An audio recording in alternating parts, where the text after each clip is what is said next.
Welcome to the Jack Mountain Bushcraft Podcast, episode 69. Welcome to the Jack Mountain Bushcraft Podcast with your host, Jack Mountain Bushcraft School founder and master Maine guide, Tim Smith. I'm your host, Tim Smith. I'm a registered master Maine guide, and in 1999 I founded the Jack Mountain Bushcraft School.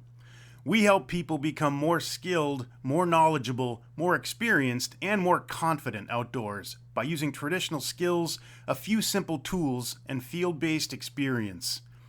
Whether you're looking to go from city slicker to competent outdoor professional, want to experience a remote expedition, or just want to learn a few new outdoor skills, we've got you covered. You can check out the show notes to this and all of our podcasts at blog.jackmtn.com. When you're there, click on the podcast button. And if you enjoy the show, please leave us a review on iTunes.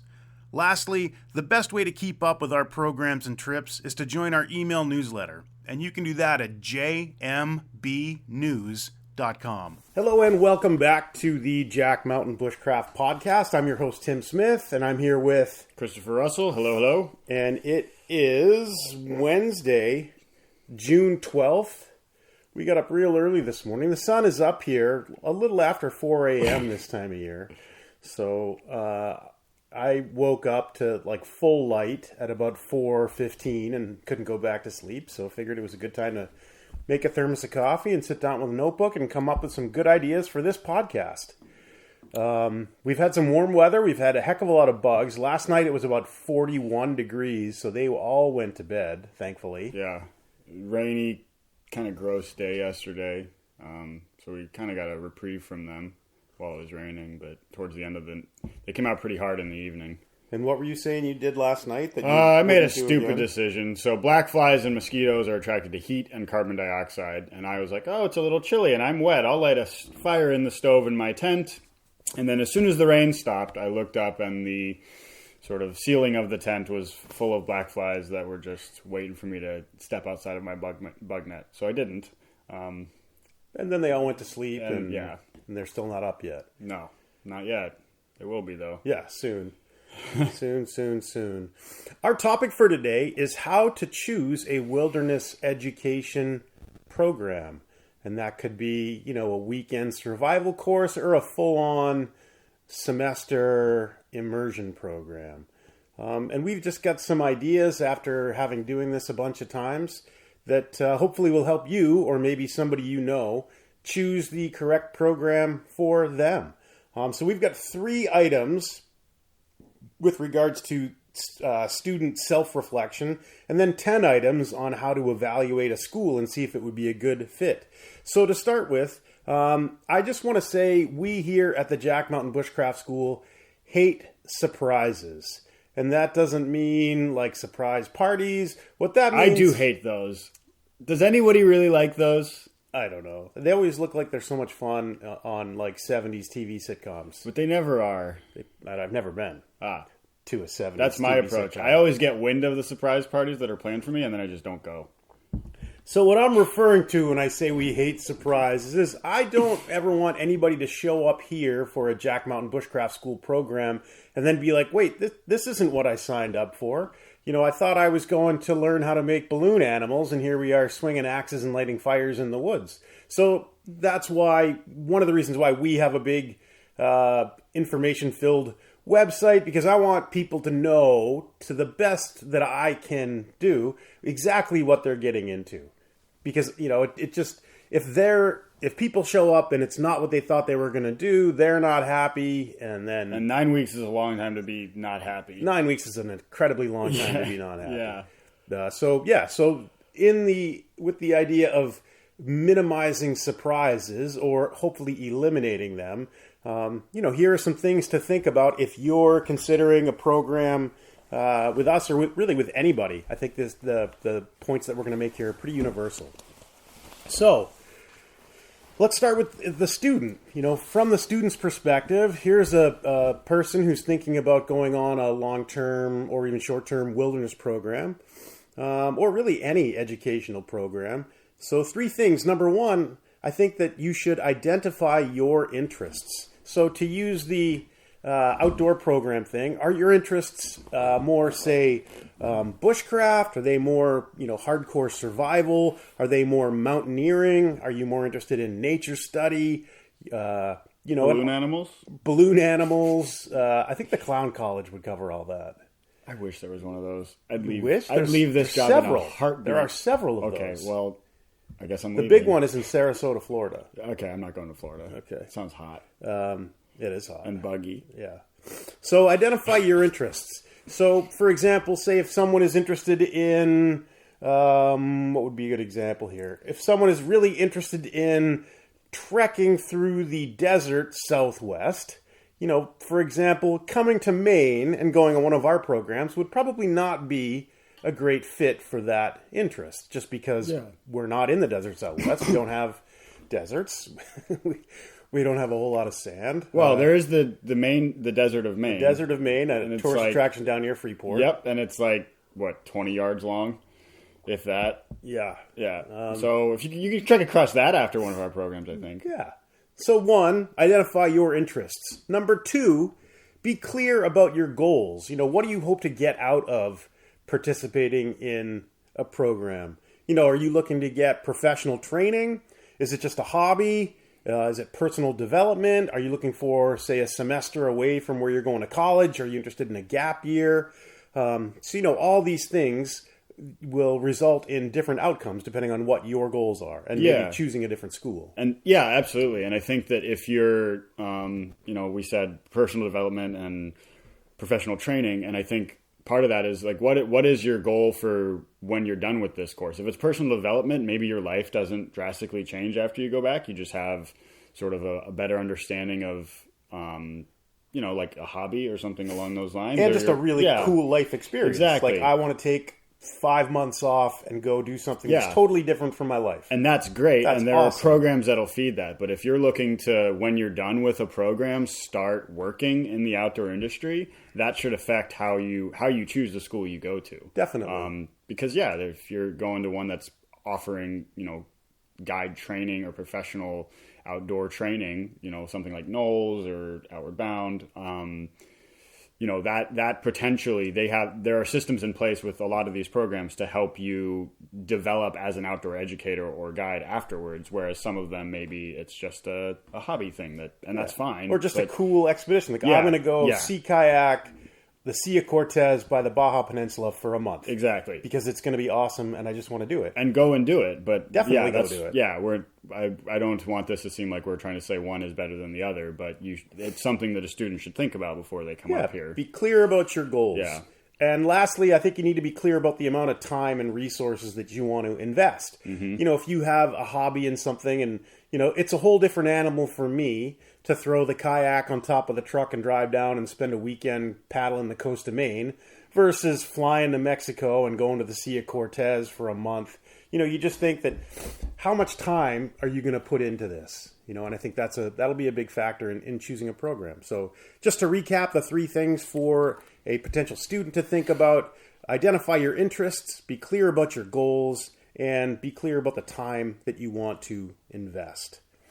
So now that same student is starting to look at all the potential programs that they could go participate in, probably online, probably using Google or search engines to find what they're looking for. So this is the point where I say there is a wide variety of outdoor programming. There are no industry or government regulations. So with that in mind, let the buyer beware. Definitely do your homework, Google the school, get the instructor's name, find out some background information on them.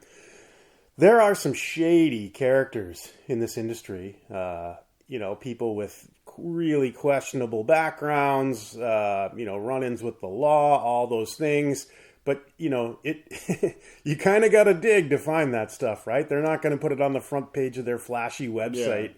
And we can all, anybody listening to this could hire a web developer and in a couple of days have a super flashy website that's going to make them look fantastic.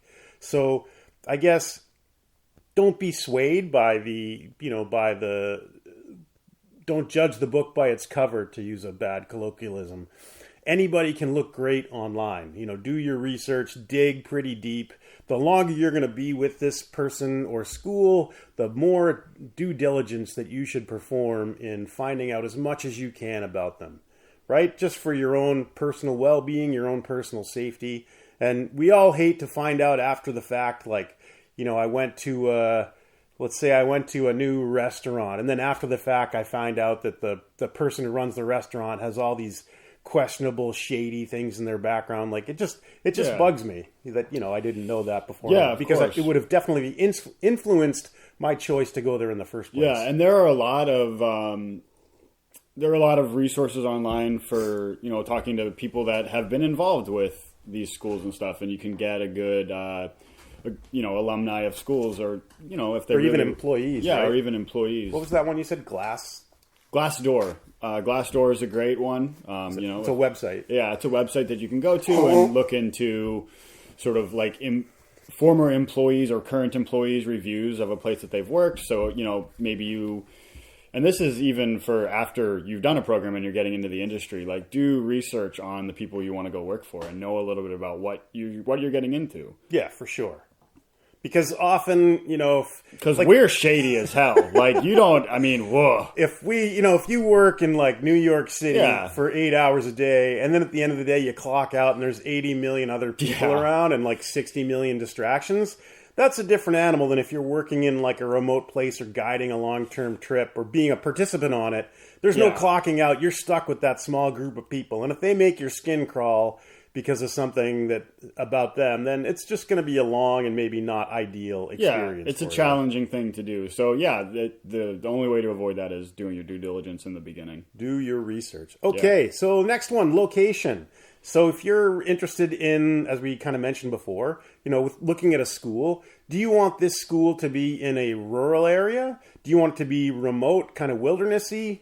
Do you want it to be adjacent to a big city? So there's lots of other cultural things to do, and maybe you could have a part-time job in the big city. So that's a factor that you want to think about, is where this place is. Number 2, the length of the program.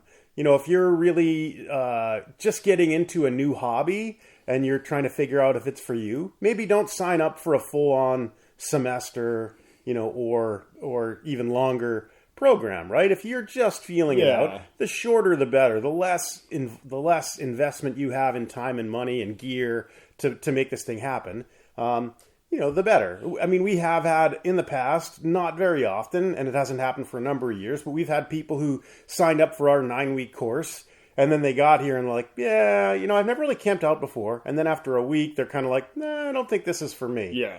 And it's just, it's bad on every side, right? We don't want them to be unhappy. We want people to be happy. We don't want any surprises. So it's not a great idea to like learn if you like to swim or not by having somebody throw you into the ocean. The middle of the ocean. Is actually how I learned to swim as a kid. Really? Yeah, my grandmother kind of a sadist. Huh. Just threw you right in? She just threw me off the boat. Huh. Figure it out. That's pretty good. Yep. But I didn't like it, is what I'm saying. It's not a good approach to finding out if you enjoy something. I don't really remember this. I have a vague recollection, but I was like 2 or 3, and I fell off the dock into the water. No life jacket. Yeah. It was the 70s. No, we didn't. Like, what safety equipment? So my brother ran up. My older brother ran up, got my dad, who came and grabbed me out of the water. But I think that was my first thing. Yeah. Falling in the water within an inch of death.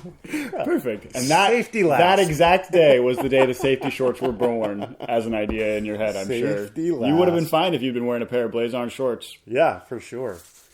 Okay, back to our list. Bad tangent, bad. I'm sorry. Okay, course format. What is the format of the course that you're going to participate in? Is it full-time? Is it part-time? Do you want to live on site? Do you want to live in a tent? Do you want to live down the road in an apartment? Do you want to commute from the city to the place the course is? So, the format of the course is going to be hugely, hugely important. And it'll affect your sort of balancing different things there. If you're living on site, there's a good chance that you're getting stuff out of it that you wouldn't if you were coming and going. But living on site comes with, not having on occasion, not having like a bug-free place to go to, or a temperature-controlled place that you can just kind of relax and sit down and turn that up. And if that's something that matters to you, it's worth considering, because 9 weeks of not having a place to get away from the bugs, if you're somebody that's really bothers, can stress people out a lot. For sure. And just to touch on your point, if you're camping the entire time, you learn things as a result of the experience that maybe you wouldn't learn any other way. And maybe they're not a concrete, parts of the course that are like instructed upon. Maybe it's just as a result of living there. So, consider the costs and benefits of long-term camping, when you're considering the course format. Next one is this philosophy of the school. What are they all about, sort of thing? And you can usually get that from websites, but I recommend talking to people, talking to the instructors, talking to alumni. What are they all about? Is it super serious? Do they have sort of a more fun atmosphere? Are they, do they have sort of an overarching philosophy? I know that there's a lot of cultural appropriation that goes on in the outdoor field, where they will sort of take native ceremonies and things and use them in a context that with no natives there. And some people really like that. Like, that's a big part of like kind of the New Age movement. But you should know these things before showing up on site. Because some people, us for example, will stay really far away from that. And this isn't a value judgment at all. It's just saying that, figure out, maybe to go back to the student, but figure out where you stand on that, and how do you want that program to kind of fit your needs. So if it's something you're for, then look for one that they do that. And bigger picture, just general philosophy of education and things of that nature. I think that's important. How they, a lot of times from that philosophy, you can get a sense for how they're going to approach day-to-day issues. Some courses, a lot of modern outdoor ed, they're very sort of like team building focused, and that's kind of the root of everything they do. Whereas with us, it just happens naturally. So we don't spend as much time focusing on like having a morning circle and stuff like that. But if that's something that you get value from, is being part of the community that you're with, you should look into schools that do that and pursue them. No question. Yeah. And I think whereas some schools are all about process and, interpersonal communication, interpersonal relations with nature as a backdrop for that. Whereas others are, let's imagine it's 10,000 BC and we're going to go native. And if we can grunt at each other, that's enough. So those are two ends of the spectrum with sort of the communication, team building. But again, find the one that fits what you're looking to do. We only communicate by telekinesis, or no, telepathy. Tim's reading my thoughts right now. That's how we're communicating. Yeah. He's swearing at me. Well, telekinesis is I pick up the marker with my mind and write on the whiteboard. I screwed up that joke. I'm sorry. Mea culpa. Next point is the experience of the school and instructors. Outdoor schools have seen a huge growth in the last 10 or 15 years, much of it coinciding with the rise of reality TV. It looks like we talked about in a recent one, it looks really idyllic from the outside.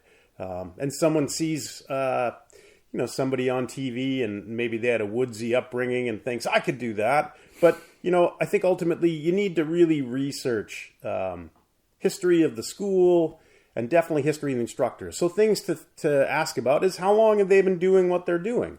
Are they seasoned professionals versus aspiring professionals or hobbyists looking to monetize their hobby? And I think that's an important thing. And if it's, I had somebody email me a couple of years ago and they were looking at a school and asking me if I'd ever heard of them. And I said I hadn't, and then looked up their website, and they were planning to run their first long-term program, and this person was interested if they should go take that long-term program. And I said, well, there are definitely going to be growing pains as they sort of figure things out. And, I look back to the first couple of long-term programs we run and, amazed that we're able to to pull it off. Yeah, so to speak, right? Yeah. You learn so much by doing it, and so much of what you think it's going to be like when you actually get in the field and are running the program. It's sometimes the polar opposite. Yeah, well, I mean, and this is what, semester 40-something? 47? And we're still, I 48? mean, every night, Tim and I are in here in the guide shack saying, okay, maybe we try it this way next time. Maybe there's...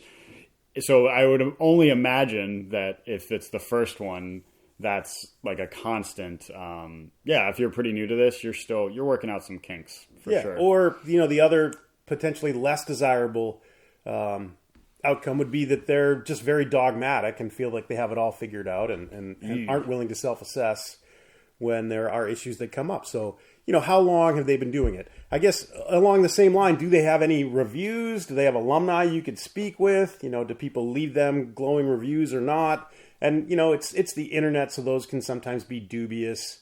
There was one guy who's going to release a book. What was his name? I can't remember his name. One of like the sort of the darlings of the business book world, right? And he released a book, and within like 2 hours of it being officially available for sale, he had like 500 positive glowing reviews on Amazon. So he bought the reviews, is what I'm saying. Oh. So I don't think that's... Why don't we do that? I don't know. Because we couldn't figure it out. I don't know. Like, we have the Google reviews, and we have good Google reviews. We do. But no one's been able to leave us a Google review for like a year and a half. So I contacted Google, and they're always like, oh, the problem isn't on our end. And I'm like, well, it sort of is, bud. Yeah. But anyway, so it's annoying trying to deal with them because they are not... unless you're sending them billion-dollar checks, they don't care. Yeah. That's my take, my opinion, not I would agree with you. Else. I would agree with you. So along the lines of schools and instructors still is, do the instructors have any certifications? For us to be an instructor here, one has to have become a registered Maine guide, which is a state license. And I think, other things, medical certifications, are they recognized by any other entities? But this is also a slippery slope of like people listing, like I was, class president in the 8th grade. Yeah. And so to that, I think that if they have certifications listed, look at like what that means. Don't just say, oh, I'm certified in this. Look at what like the test, if there's a testing process for that certification. Yeah. The main guide exam comes with like an FBI background check. They fingerprints, all that stuff. Look into that stuff. If the organizations or entities that are giving them these certifications have a pretty in-depth process and a good track record for how they're going about this, that means more to me than if I got my medical degree from like Joe's college down in Freeport. Note to self, take Joe's medical college down in Freeport off of my online bio. Well, I don't know. He doesn't even call himself Dr. Joe. It's just Joe. Yeah. How's that guy given medical degrees? That's what I want to know. If they have been called the greatest instructor ever by the National Association of People Who Hand Out Superlatives Way Too Easily, that should be a red flag. Yeah. Yeah. Bad tangent. Bad.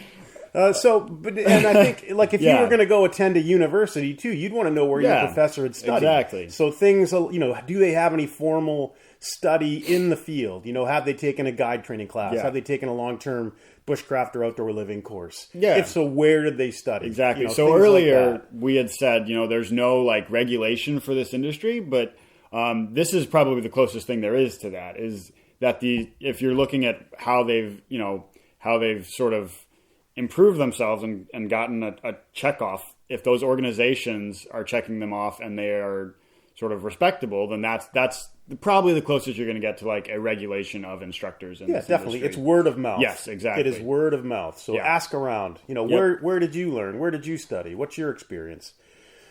And I think two last things. Number one would be, are they a practitioner of what they're teaching? So are they like a practitioner of canoeing or bushcraft, or are they an educator? Like if you're signing up to be educated and someone's just claims their experience is they like to make friction fires, that doesn't mean in any way, shape, or form that they're going to be good at instructing you to do so. So I think drawing a clear distinction between someone who is a practitioner or enthusiast of something versus someone who is an educator of that same field, that's a really important distinction if you're going to go take a course, where you're trying to learn something. And lastly, with looking at the experience of the schools and instructors, there are a lot of people that list all sorts of certifications they've had, and this kind of goes back to our previous point. But, I think it's important to consider the transferability of other certifications and cited work. For example, we work with a lot of military people here at the Jack Mountain Bushcraft School. We've been working with the Veterans Administration for a long time now, I don't know, 7 or 8 years. And we've, spoken with a lot of military guys from a variety of different MOSs in the military. So, my point is, if someone is using their military experience, for example, as proof that they know what they're doing as an outdoor educator, and, maybe they were a tank mechanic or something, saying they were in the U.S. Army, the U.S. Marines, Navy, Air Force, whatever, definitely carries some weight in this industry, because there are a lot of super well-trained people that come out of there in a variety of different jobs. But that's not to say that it's a blanket, saying that someone was in the military is not a blanket statement of their competence as an outdoor educator. Yeah. So, for example, if I were a diesel mechanic working on tanks, I don't know, or say if I'm a fighter pilot, knowing how to fly a plane doesn't make it me better at teaching, instructing outdoors. So just, be wary of the transferability of other cited work and certifications. So that was a long one, the experience of the school and instructor. Well, I think it's important. I think that's the person that's your window into this world. And if you don't do a lot of, if you don't do a lot of research on them, there's a chance it's, maybe it's not a good fit when you get there. And that's what we're trying to avoid here. Avoid surprises. Yeah. Next point, the course curriculum. What are you going to learn at this school? And does it align with your goals? And is it something that's been developed over time? Is it sort of a shoot from the hip and take advantage of teachable moments? Or is there a big overarching picture of what the information and body of knowledge that is trying to be conveyed? And I think the distinction is good. I think it's important to know, like, hey, this is what we're trying to accomplish and here's how we're going to go about it, versus we're just going to kill time until the allotted time we have together is up, with, sort of you being entertained, or edutainment, if you will. Yeah, and I think it's also important to, you're talking about the shoot from the hip versus like a well-maintained thing. It's also important when you're doing that first part, like that self-assessment of what you want from a course, is understand how you learn best. Like, think about that and approach the courses that way. If something that's pretty like, free form will work for you better than one that's like rigid and structured. Look for that. I don't think there's very many schools that are totally one way or the other, but I'm sure they exist. And I think that it's important to look for that. And, I think most people probably fall somewhere in the middle, but what about the Whiteboard and PowerPoint Academy? Of bushcraft? Of anything. So if that works for you... That sounds so awful. You are kind of my worst nightmare. But if it does work for you, maybe find a school that does it that way. I can't personally say that I think you would learn a lot of the skills well that way. Right. But there's a big difference between talking about it and doing it. Yeah, exactly. But it's worth knowing that if you're more cerebral and that's how you'll understand the concepts, and there's a school that leans that way and then lets you do it, that's worth thinking about, I think. Right. Right. Yeah. Sorry. Next topic is an assessment system. Does the school have an assessment system? Do they hold people accountable? Do they monitor their progress and document the learning? Or is it more of a show and tell sort of thing?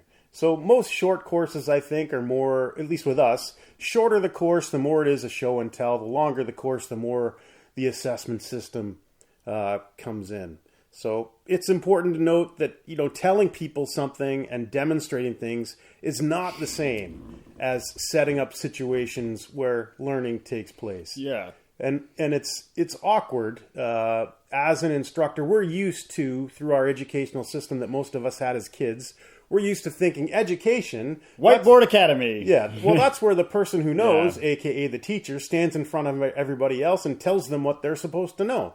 And, that sort of transmission model of education is not super successful. No. It's just not. Setting up situations where learning takes place is very successful. Yeah, and I think also with the assessment system, it's worth looking at how, if this assessment system is something they're using to hand out certifications, it's worth looking at how tough that certification is to get. If it's something where everybody comes through and gets it, and you really want to be professional, maybe that's not the one for you. Maybe you want one that is really going to push you, and not everybody that comes through gets it. And I think if you want something that's hard, look for something that's hard. If you don't worry about it. But be wary of how the assessment systems take place and how certificates are given. Yeah, professional training shouldn't be based on getting a participation trophy. He showed up. He's a good guy. Yeah. We'll give him whatever. Yeah. They call that social promotion. Yeah, we don't social promote. We don't social promote. We don't even social promote each other ever. But it's worth it's worth thinking about that. If you're somebody that's super driven and you want to work hard, find one that's going to make you work hard, not give you a pat on the back for showing up. Well, also if you want it to mean something down the road, right? If it's a participation trophy, here's the cert, it's rubber stamped. Sure. It's going to mean nothing to you or to anybody else. Like, well, how hard was this thing to get? Yeah. And, well, I showed up for the weekend. Yeah. And I've taken courses like that and learned a lot. Well, but we took that first aid class Yeah, together. exactly. We took this. God.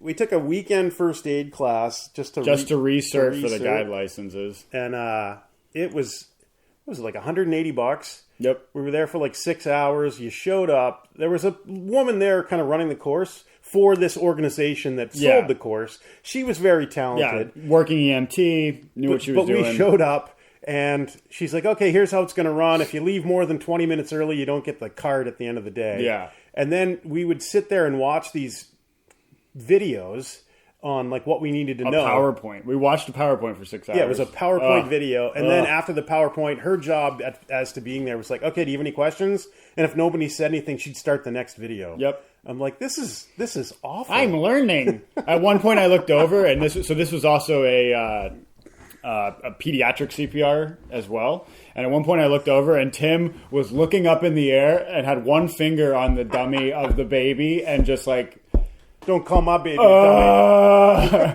I could see it in his face. Just this like, I'm so bored.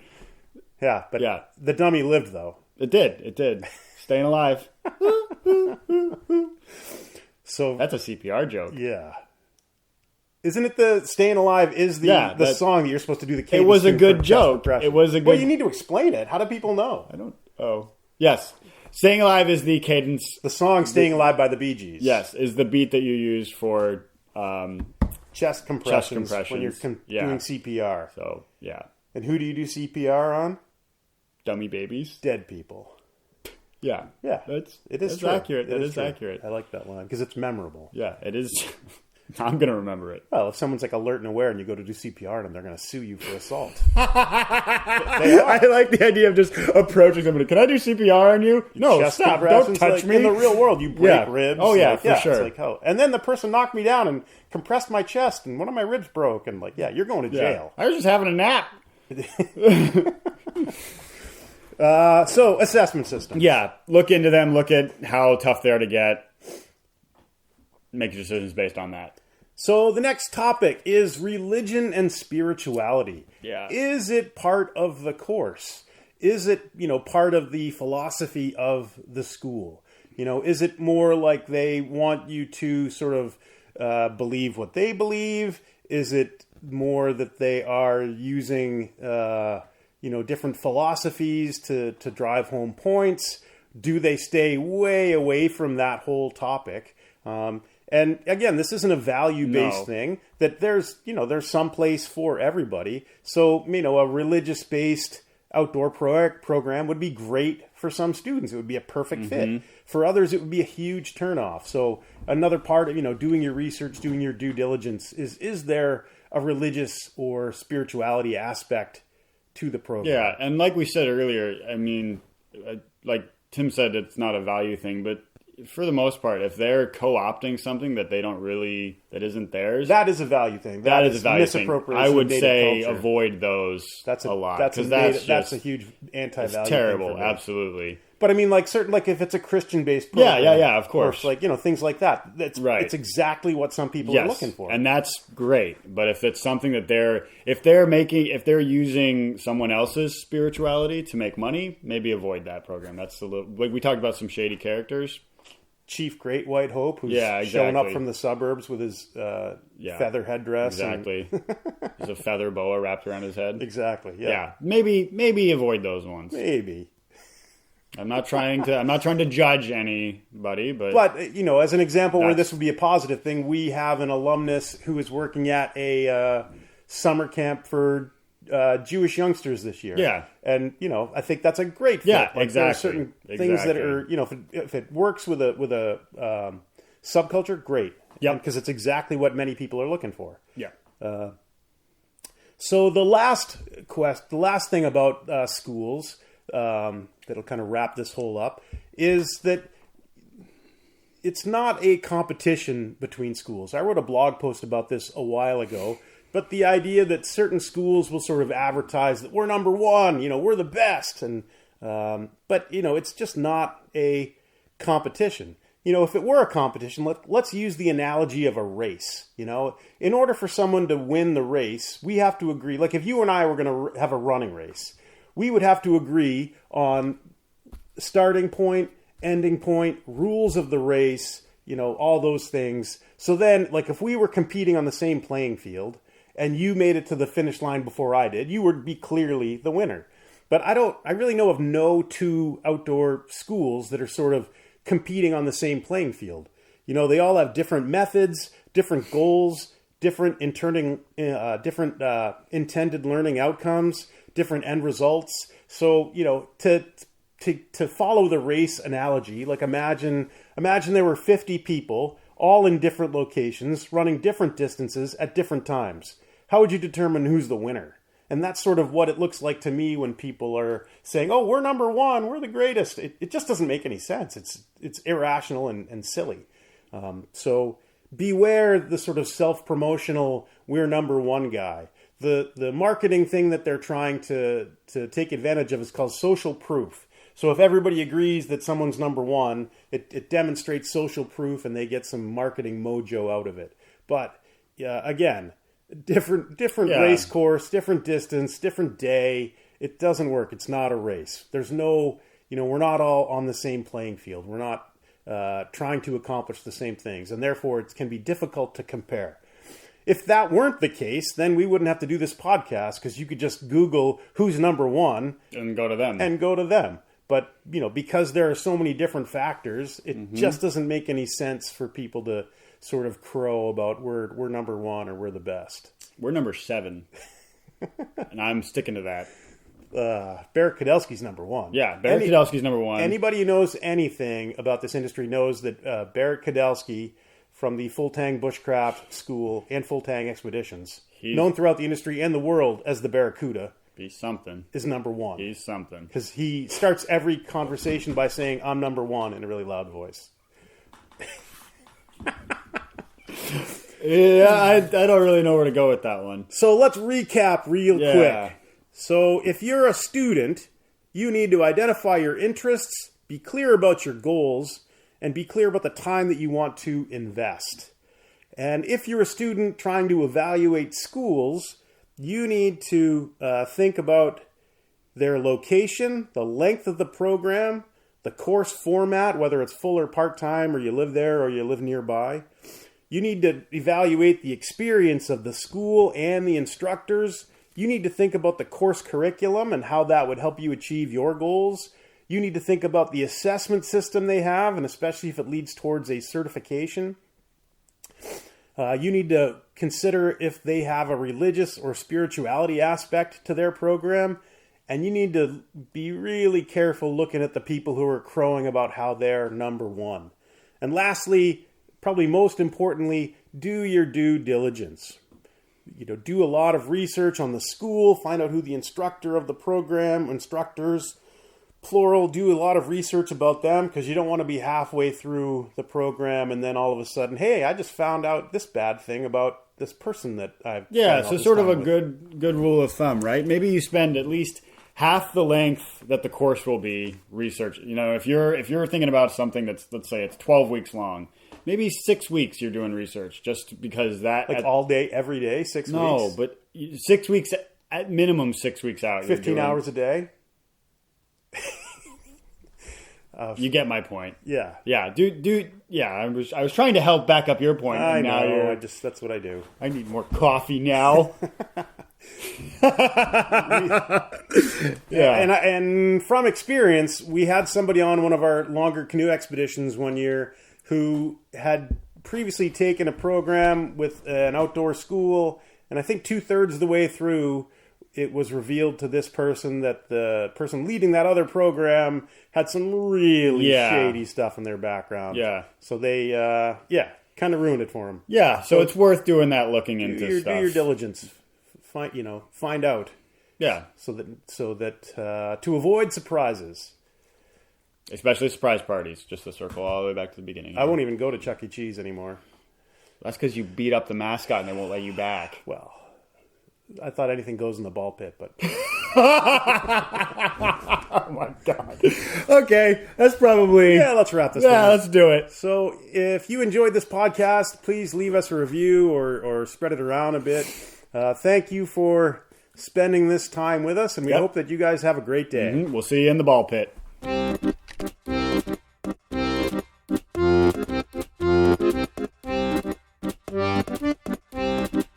You have been listening to the Jack Mountain Bushcraft Podcast. For more information on our professional wilderness guide training programs that are college accredited and GI Bill approved, visit us on the web at jackmtn.com.